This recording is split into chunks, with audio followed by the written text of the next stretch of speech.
6 jenis tunjangan PNS yang diperoleh selain gaji pokok. Menjadi seorang PNS atau sekarang lebih sering disebut sebagai ASN menjadi salah satu idaman banyak orang. Dengan menjadi PNS akan mendapatkan jaminan saat pensiun, pendapatan tiap bulan yang stabil hingga risiko kecil dari pemecatan atau PHK.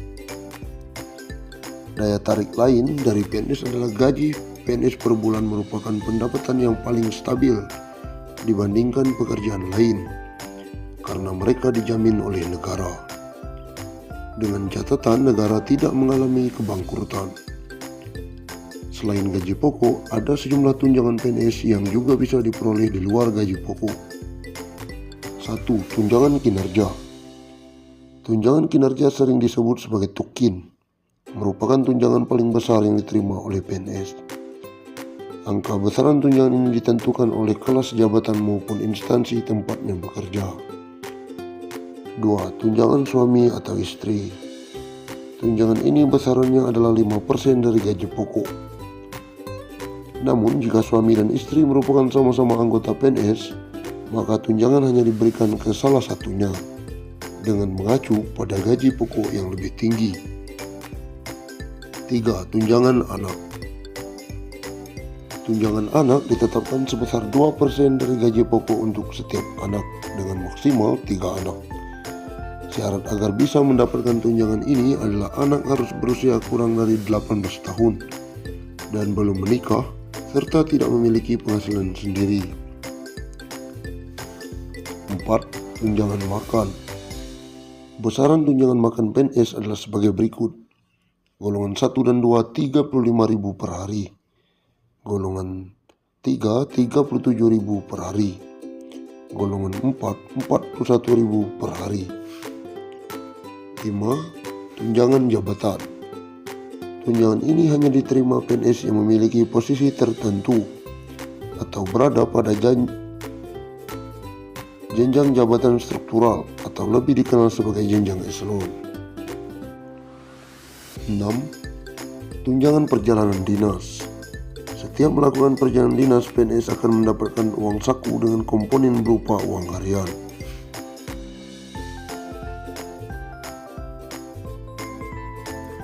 Ada tunjangan baru untuk PNS dari Jokowi. Presiden Joko Widodo atau Jokowi menetapkan peraturan yang berisi tentang besaran tunjangan jabatan fungsional bagi aparatur sipil negara atau ASN atau pegawai negeri sipil, widya prada dan PNS yang diangkat dalam jabatan fungsional pengelola ekosistem laut dan pesisir. Keputusan tersebut dituangkan dalam Peraturan Presiden Perpres Nomor 94 Tahun 2021 tentang tunjangan jabatan fungsional widya prada yang diteken Jokowi pada 7 Oktober. Lalu Perpres 96 Tahun 2021 mengatur tentang tunjangan jabatan fungsional pengelola ekosistem laut dan pesisir diteken Jokowi 18 Oktober 2021. Tunjangan ini diberikan untuk meningkatkan mutu, prestasi, pengabdian dan produktivitas kinerja PNS yang diangkat penuh dalam jabatan fungsional widya prada dan jabatan fungsional pengelola ekosistem laut dan pesisir. PNS yang diangkat dan ditugaskan secara penuh dalam jabatan fungsional widya prada diberikan tunjangan widya prada setiap bulan. Bunyi pasal 2. Pemberian tunjangan PNS widya prada dan PNS pengelola ekosistem laut dan pesisir yang bekerja di instansi pusat tunjangan akan dibebankan pada anggaran pendapatan dan belanja negara atau APBN. Sementara untuk di daerah dibebankan ke APBD. Sebagai informasi, widya prada sendiri merupakan jabatan yang mempunyai ruang lingkup tugas, tanggung jawab, wewenang, dan hak untuk melaksanakan penjaminan mutu pendidikan. Berikut besaran tunjangan PNS widya prada. Widya prada ahli utama 2,2 juta. Widya prada ahli media 1,38 juta.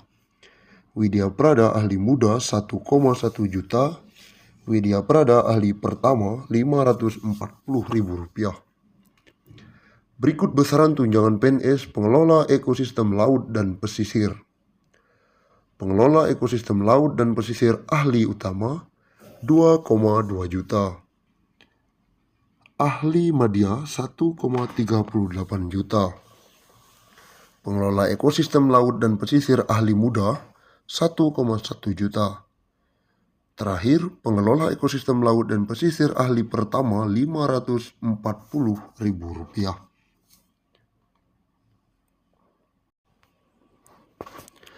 Ada perubahan sistem gaji PNS di 2022. Rencana kenaikan gaji pokok pegawai negeri sipil ramai diperbincangkan. Terutama sudah beberapa tahun gaji para abdi negara tidak naik. Kenaikan gaji PNS terakhir kali dilakukan pada tahun 2019 yang diumumkan langsung oleh Presiden Joko Widodo saat nota keuangan pada Agustus 2018. Artinya sudah 2 tahun gaji PNS tidak naik.